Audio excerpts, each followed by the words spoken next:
Sir, जी माहिती तुम्ही देताय, जो रेशो मुलगा आणि मुलगी यांचा जो रेशो असायला हवा, तो जर गडबडतोय, तर त्याचे काय परिणाम होऊ शकतात समाजावर? त्याचे 2-3 तुम्हाला मी त्याचे उदाहरण सांगतो तुम्हाला. मागच्याच एक वर्षापूर्वी सोलापूरला कलेक्टर ऑफिसवरती एक चांगला 400-500 मुलांनी नवरदेवांचा मोर्चा नेला. जनरली आपण कलेक्टर ऑफिसवरती कुठल्या मागण्यासाठी मोर्चा होतो? शेतकऱ्यांच्या मागण्या, कामगारांच्या मागण्या, शिक्षणाच्या मागण्या, विद्यार्थ्यांचा मोर्चा, जॉब द्या, हे द्या.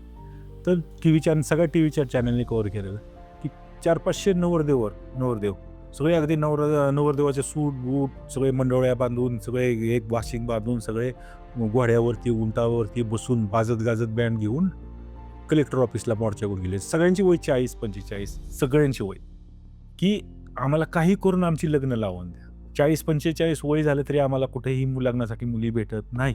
आज तुम्हाला ना प्रत्येक गावामध्ये तुम्हाला असे बिगर लग्नाचे अगदी म्हणतात ना, 35 वय झालंय, 40 वय झालंय, 45 वय झालंय, असे फौजची फौज मुलांची भेटेल. त्यामुळं हे खूप मोठं सामाजिक असमतोल तयार होणार आहे ह्याच्यामध्ये पुढे भविष्यामध्ये.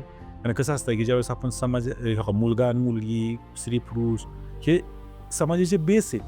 तुम्ही किती प्रगती करा, 30-30, 40-40 मधली टावर बांधा, तुम्ही खूप मोठे काय म्हणतात 4G, 5G आणा, अजून काय काय आणा. त्यांनी काही समाज टिकणार नाहीये. समाज टिकणार आहे की पुरुषांमुळं. जो मेन 2 घटक आहेत किंवा जे मुलगा-मुलगी, स्त्री-पुरुष ह्या बेसवरती अख्खा आपला सगळा समाज उभा आहे.